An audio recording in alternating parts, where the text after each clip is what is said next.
Hello, beautiful, lovely people. How are you doing tonight? I'm in a great mood and I feel like being chatty. Also, because my skin looks way too good to not show it off. And I also have my hair done and stuff. So let's show off the cuteness. I had my jewelry on, but I took it off. Anyway, importantly, what demographics are attracted to you? Like, because I have this thing called a Tamiddy scoreboard in my head, and whenever people check off a tally mark on the list, it's just like a funny ass, hey, look at it. Like, or more like Tamiddy bingo. Kind of. So simply put, it's like off the bat, here's like some demographics who seem to really be attracted to me. People with red hair, some Irish men, Catholic men, Mexican men, any Spanish speaking man. Let's see, white dudes, software engineers, data analysts, tech dudes in general. Let's see, what else? Dudes with intense mommy issues, dudes with abandonment issues. There's more, keep it coming, keep it coming. Right trash dudes with fucked up pasts. Men with really good jobs who also are kind of like evil. Short kings, they love me. Italian men. I'm pretty sure I already said Latino men, right? Yeah, I already said Latino men. Really, really shy men, artistic men, and then men who do not know how to communicate. That can be bad and good. Like, the bad ones are the ones where it's just like, I have issues and I need fucking 6 months to learn how to express my feelings. But, I have dated those types and succeeded in that regard. Did I lose some trauma in the? Did I lose my fucking mind in the process? Yeah. And then there's the good kind, where it's just like sweetie pies who are just like me so much that they don't know how to like say certain things, or maybe they didn't grow up with home lives where they felt like it was safe to communicate openly. So then I don't know. That's why me and an ex of mine are still in positive contact, because we communicate very well with each other, and he hadn't had that before. So he'd be like, "Oh, I don't know," and he'd panic. But me, I have like extremely high patience, believe it or not. And then yeah, I would just be like, "Oh," so like I usually am pretty good at guessing how other people feel.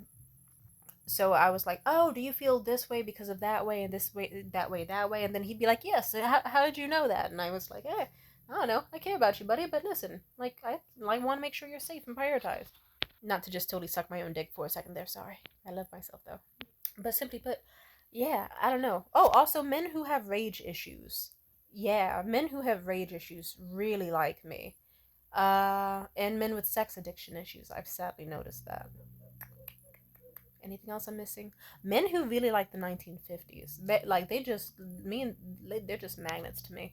Also, men who are secretly bisexual and or metrosexual, but usually like like the type, or they're usually DL, like the types where it's like, I'm not gay, but I've had my dick sucked by a man like 5 times on accident, and it's like, okay, I love you, dude. Okay. Or I'm not gay. Sure, I'd kiss a man, cuddle a man, maybe even try things sexually with a man, but I'm the straightest to ever be. I'm just very accepting and tolerant. It's like, you're no. Sure. Anyway, that same guy found out he was gay later on. It just kind of leads to like a fun little mini game, because sometimes I'll be talking to someone new, and then it's just like, okay, how many marks are we gonna get this time? Like this recent guy I've been talking to, he's a sweetie. Oh yeah, men with provider men, they love me, and then also men who are not jobs. But I'm sure I mentioned that. Or that's implied. But I don't know. Or okay, here's a perfect example. I remember I had a semi-blind date with this one guy. He was surprisingly not a software engineer. I thought that's what his job is, but it was actually liquor sales. But then the more I did talk to him, he was like, yeah, it's more on, like, it's very analytical. It's more on the tech side. It's like, ah, okay, tech guy. And then also it's like, okay, red hair. His profile, I thought it was blonde. Okay. We got to talking more and more and more. And then, like, next thing you know, it's like he was just telling me all sorts of red flags and shit that he wouldn't tell anyone else. He was like, yeah, I was really toxic to my ex-girlfriends. Okay, insane. Cool. He was like, "Oh yeah, I don't know." And then next thing you know, I asked him his ethnicity. He said, "Oh, I'm Irish and Italian." It's like, okay, fuck, that's a twofer deal. We got this in the bag. And then he just like was like, yeah, I was just, yeah, I didn't have the best home life. I don't know, it was always tough. I fucking hate my mom. Mommy issues, okay. And then it's just so fun. It's like, it's not even like an inside joke to anyone else but me, because I'm not even friends with the other people who called that shit out before. But it is kind of funny. Because I don't know, you sometimes just date people, and then it's like, It's one of those things where it's like, am I subconsciously attracted to you or are you attracted to me? Which is it? But I have some theories on why. Latino dudes love me because they don't give a fuck. They're very used to dealing with crazy women who they have to provide for. And simply put, if you're hot as well as crazy and you're nice to them, they don't give a fuck what you do. It's cool. I told this joke on stage. I also said white men are pretty easy to date, especially if you're mentally insane. Why? Because you could say something like, oh man, I'm having some fucked up homicidal thoughts. I'm thinking about just like killing everybody. And then they'll be like, yeah, same. That's a school shooter joke. Sorry. Sorry to the kids. That's the kids. I hope they're safe. Hope school shootings stop. But Jesus Christ, we're noticing a pattern. Dudes who don't know how to communicate love me because I'm able to guess their emotions and also make them feel safe and cared for. And then usually with those same people, it's like, okay, she's a good listener. I'm gonna tell her either the worst about me because she might accept and love me either way, or I'm going to confess that I'm gay because she will accept that. I accept both, yes. Catholic dudes love me because they just have a lot of, they're horny as fuck, sex addiction, and they also have an insane amount of guilt. And then who are usually Catholic people? Italian, Irish, and Mexican, and some Spanish. It adds up. Catholic dudes fucking adore me because it's like, wow, she doesn't seem to have any shame and she's accepting of like damn near everything. And she's really good at sex. But Catholic dudes are kind of like a mixed bag. You never know what to expect. I don't know. Like, I'm not saying Catholic dudes are bad. I just remember the one dude I hooked up with where it's like, oh, okay, you can't ever have an orgasm or nut during sex, and you kind of cry after it because, I don't know. He doesn't say any, like, allegedly nothing happened to him in the church. It's like, allegedly. And then what jobs do most people have in my area if they're a white man? A tech job. Or if they're a white dude with money, then guess what? They usually have some sort of trauma or white trash background. One of the best holidays I spent, I remember, was the ex-boyfriend I'm on good terms with. With him, I remember it was like, I think it was Christmas. We all had on Christmas themed antlers and Christmas tree headbands and stuff. And we were just sitting around the Christmas table as his mother and his brother were screaming at each other about all the reasons she allegedly got arrested years before for breaking and entering into her ex husband's place and trying to fight him.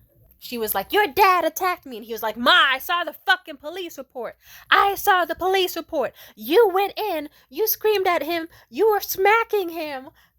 And you just heard like, we wish you a Merry Christmas played on the piano on their TV with the crackling fireplace on the TV. And we're just all just in our pajamas, just like patiently eating the scalloped potatoes and the bomb ass mac and cheese and just like waiting out the fight. And I remember my ex boyfriend, he looked at me, he was like, I'm really sorry you're dealing with this. I said, huh? No, this is nice. It's shit, this feels amazing. It feels kind of like home, actually. I'm just kidding. My Christmases were fucked up, but not that fucked up. But it was still like, oh, look at this, a loving family that's like fucking buck wild and shit, and they're having a blast enough where they can just scream swear words at each other over the Christmas ham. Hell yeah. That's my type of people. I don't want to be around uppity people where I can't have conversations with them, which is exactly why men who are traumatized or insane or have weird backstories love me. Come as you are is the mindset.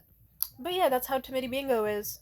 Like, I'm sure if you really went down the list of like any person I've been interested in ever, you would find something on this list that they check off. Like, there are usually at least three out of all of the descriptors I described. Like, even the recent dude I'm talking to, he's sweet, but it's like, okay, let's see, abandonment issued, Latino, insane, cool. Anything else? Used to be Catholic. Yep, tally mark. Used to be a sex addict. Okay, tally mark. Oh, also people who used to do drugs love me too. Another guy who I was seeing, who, mind you, was, let's see, which tally marks were they? Bisexual and or metrosexual, mommy issued, and boatload of trauma, and insane. Oh, and insecure dudes, but let's not go into that.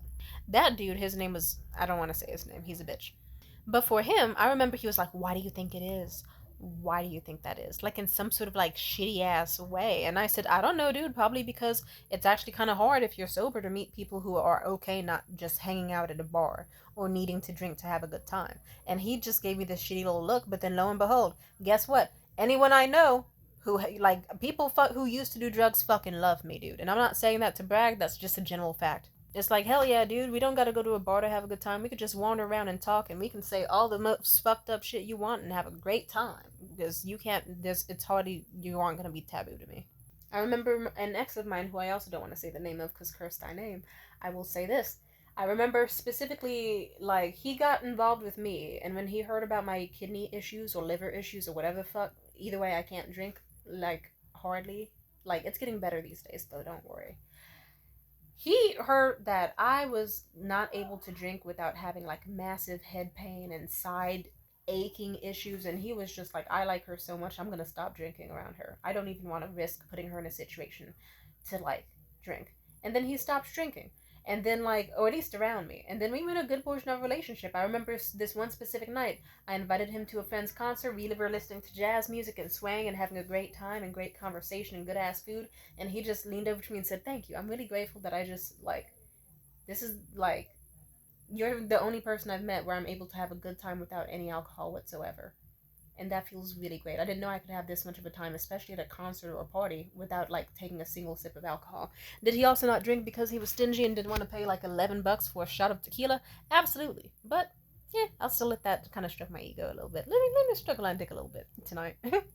But yeah, I love letting in all sorts of like I just think it's cool. Like there's hardly anything that I haven't been through, and I know that like life's hard enough, and I don't like facades. I like honest people. I love it, and I guess I feel lucky and blessed that people somehow see me as like some sort of like safe haven. It doesn't always end well, but I am still grateful that it usually works out.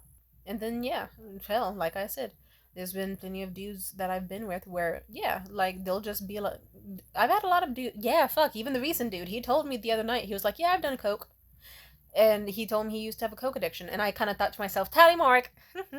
He used to have a coke addiction, and it's one of those things where it's like not anymore. As long as you don't anymore, that's cool. Because I'm not trying to date someone where it's like the risk of you dying leaves me suicidal. I'm not trying to have that. No, I'd like, but if it's like, oh, if you did drugs in the past and then no longer do them and are at no risks to do them again, good for you. Also, it's kind of sexy to be that disciplined where it's like, it's like, okay, sure, you tried it in the first place, but you were strong enough to quit that shit, and I imagine that was pretty fucking hard. Good for you. Responsible, disciplined, sexy. And yeah, anyway, that's all I have to say for now. So yeah, feel free to, if you're ever watching a video of mine in the future where you're like, Tamia's on a date with somebody, and you hear me describe anything that I listed in this video, you can just be like, tally mark, or like, oh shit, and like, he filled up this many slots on Tamiddy bingo. I actually kind of do want to make a Tamiddy bingo sheet just so I can keep track of how often this happens to me. Very often. Anyway, peace out.